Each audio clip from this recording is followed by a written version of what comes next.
add a fingerprint to your PC, you need to purchase a USB fingerprint scanner.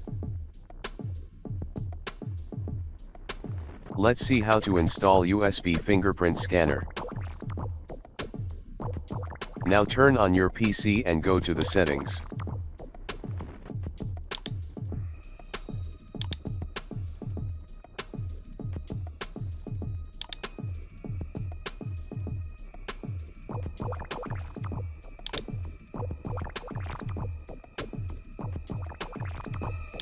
First you need to add a Windows Hello pin.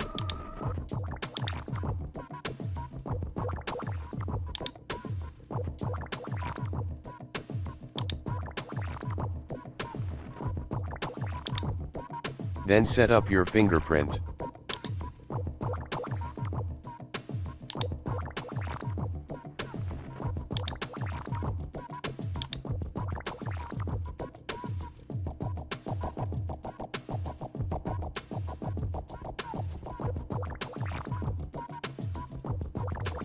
Thanks for watching.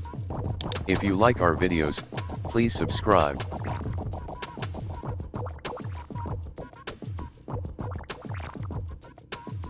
Now you can unlock your PC with fingerprint.